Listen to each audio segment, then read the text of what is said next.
Сәлеметсіңдер ме оқушылар, бұл 2-ші сынып математика пәні 59-шы сабақ, екі жиынның бірігуі және қиылысуы тақырыбы. Бірінші тапсырма А есебі А және Б жиындарының элементтерін олардың бірігуі нәтижесінде шыққан жиынның элементтерімен салыстыр. Бізге А жиыны берілген және Б жиыны берілген. Және олардың бірігу операциясы берілген. Оларды салыстыру үшін бірінші А жиынында қанша элемент бар, соны жазамыз. А жиынында 4 элемент бар.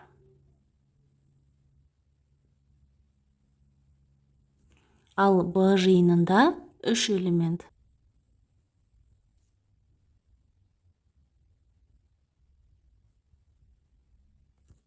Ал екеуінің бірігуі нәтижесінде жалпы 6 элемент бар.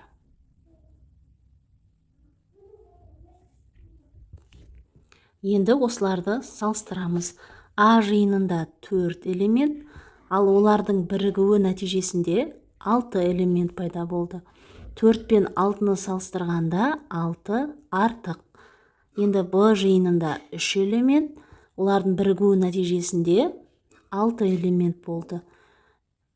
3 пен 6-ны салыстырсақ, 6 артық.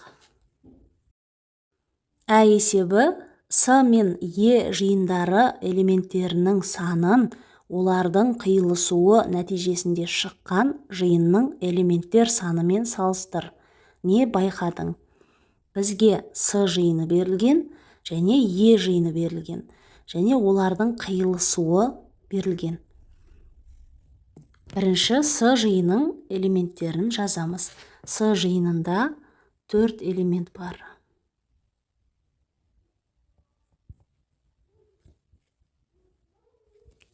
Ал Е жиынында 5 элемент бар.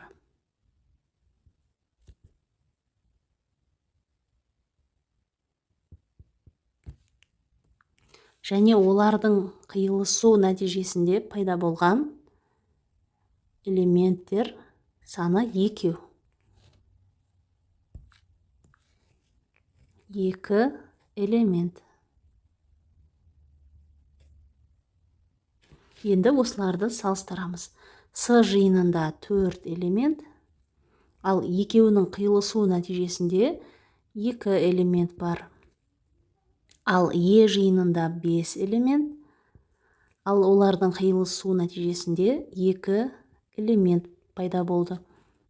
Екеуін салыстырсақ, 2 мен 4 салыстырғанда 4 артық, 5 пен 2-ні салыстырғанда 5 артық.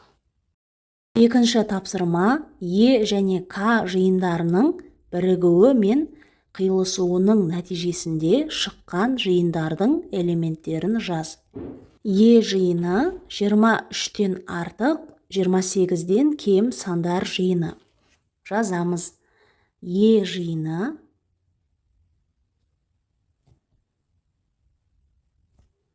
23-тен артық десе, 24-тен бастап жазамыз. 24, 25, 26, 27-ні жазамыз. К жиыны 24-тен артық, 29-дан кем сандар жиыны.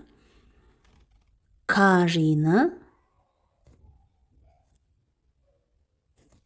24-тен артық десе, 25-тен бастап жазамыз. 25, 26, 27, 28,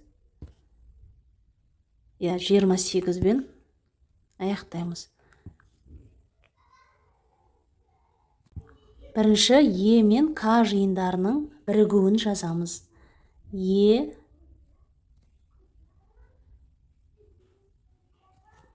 және К жиындарының бірігуі.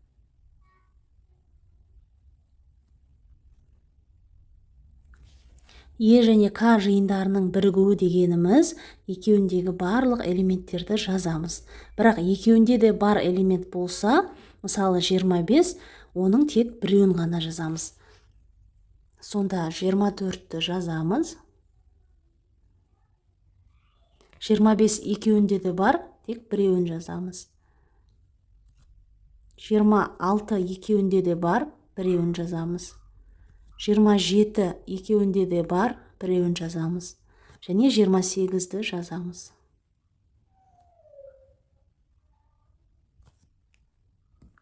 Енді екі жиынның қиылысуы нәтижесінде пайда болған элементтерді жазамыз.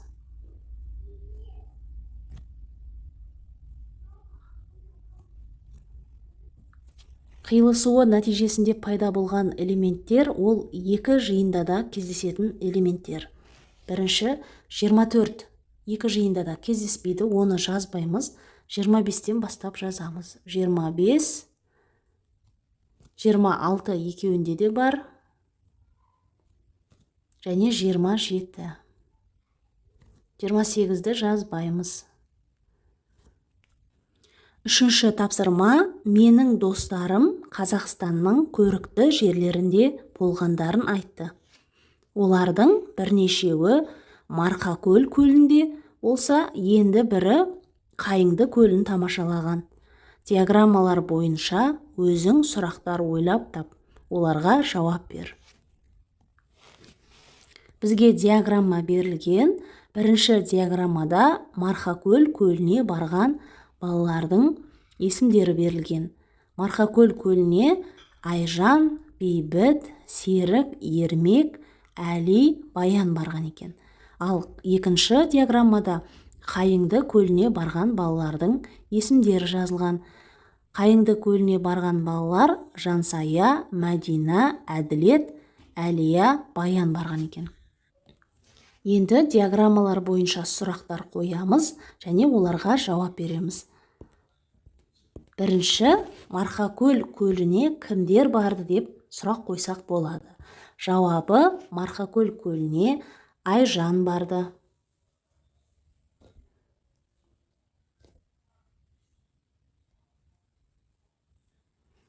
Бейбіт,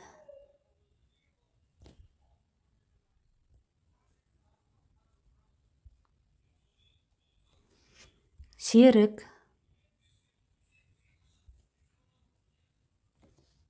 Ермек,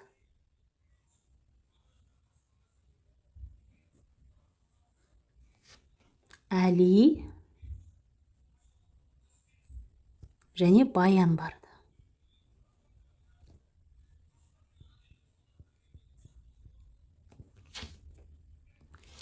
Екінші, Қайыңды көліне кімдер барды деп сұрақ қойсақ болады. Жауабы, Қайыңды көліне Әли,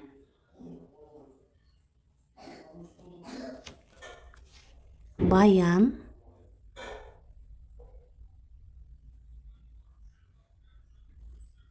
Жансая,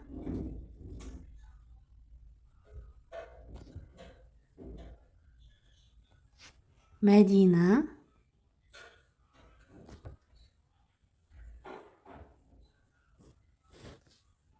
Әділет.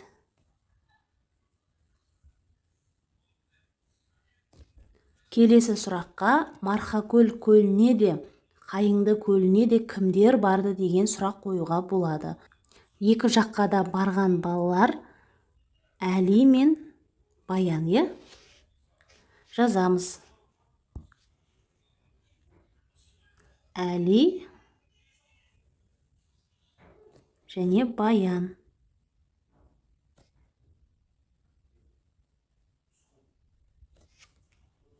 Тапсырма, амалдарды орында.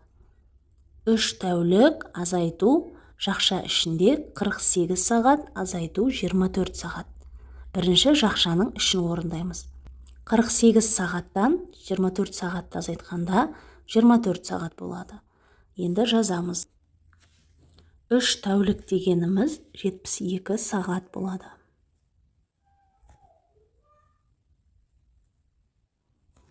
Одан азайтамыз. Жақша ішінен бізде 24 сағат шықты.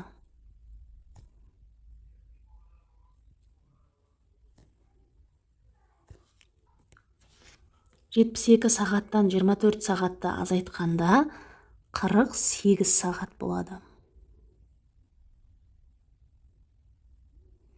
48 сағат дегеніміз ол 2 тәулікке тең.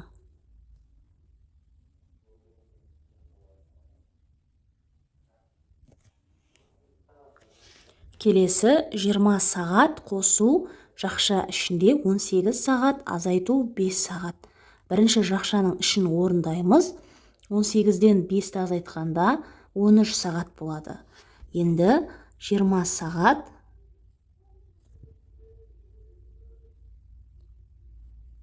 қосу жақша ішінен 13 сағат шықты.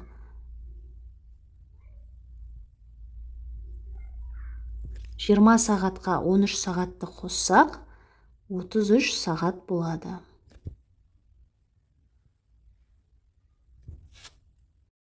Бесінші тапсырма: орманды алқапта 57 емен және 42 қайың ағаштары өсіп тұр. Қайың емен ағашынан қанша кем? Есептің қысқаша берілгенін жазып алдық. Емен 57, қайың 42. Қайың ағашы еменнен қаншаға кем? Оны табу үшін үлкенінен кішісін азайтамыз. 57-ден 42-ні азайтамыз. Тең 15 болады. Жауабы: қайың емен ағашынан 15-ке кем.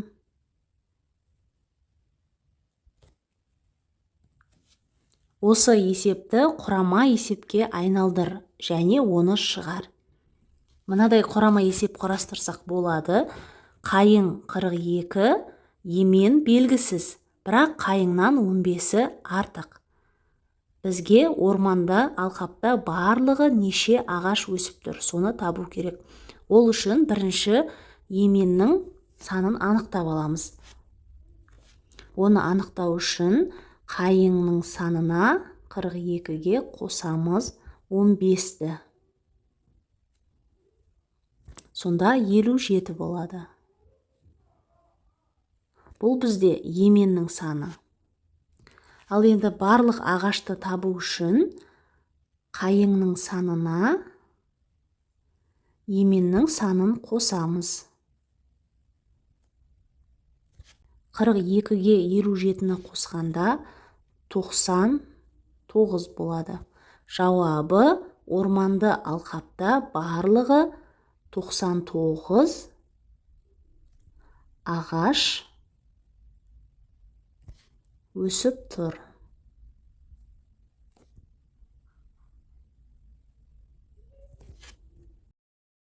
Алтыншы тапсырма: А жиыны 5-тен артық бір таңбалы сандар жиыны. Б жиыны 7-ден артық бір таңбалы сандар және 10-нан артық бірақ 50-ден кем толық ондық сандар жиыны. Осы жиындардың бірігуі және қиылысуы нәтижесінде шыққан жиындардың элементтерін жаз. Бірінші А жиынын жазып аламыз. А жиыны 5-тен артық бір таңбалы сандар жиыны. 5-тен артық десе, 6-дан бастап жазамыз. 6, 7, 8, 9 сандары. Келесі Б жиыны 7-ден артық бір таңбалы сандар. Бірінші осыны жазамыз. 7-ден артық десе, 8, 9. Және 10-нан артық, бірақ 50-ден кем толық ондық сандар жиыны.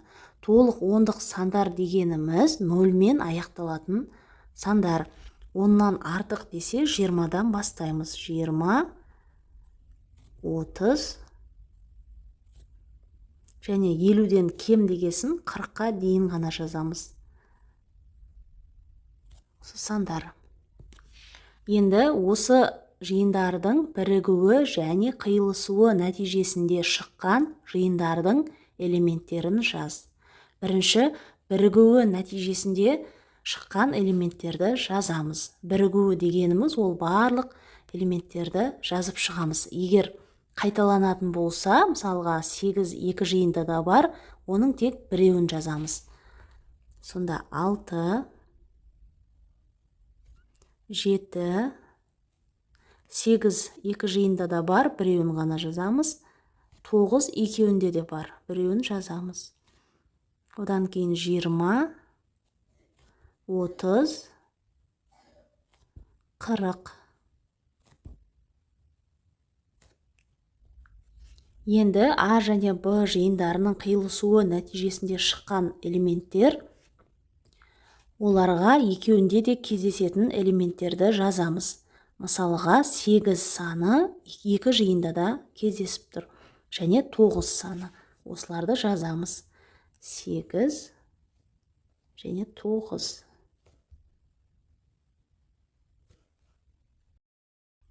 Ойлан тап. 7-ші тапсырма. Үш бұрыш қандай? Ойлан тап. 7-ші тапсырма. Үш бұрыш қандай фигуралардың қиылысуы болып табылады?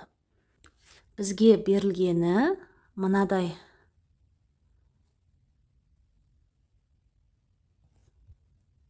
Сынық сызық берілген және түзу берілген.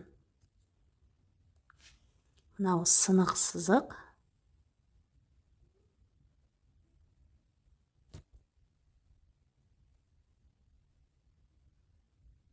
Мынау түзу.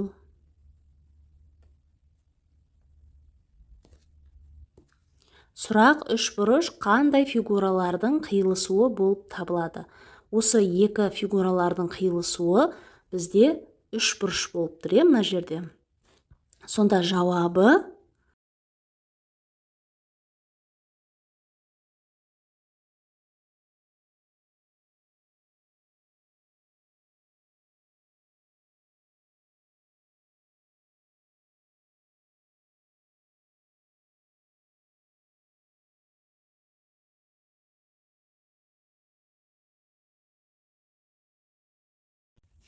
Балалар, осымен бүгінгі сабақ аяқталды. Сабақ түсінікті болса, міндетті түрде лайк басып, каналға тіркелуді ұмытпаңдар. Келесі сабақтарда кездескенше.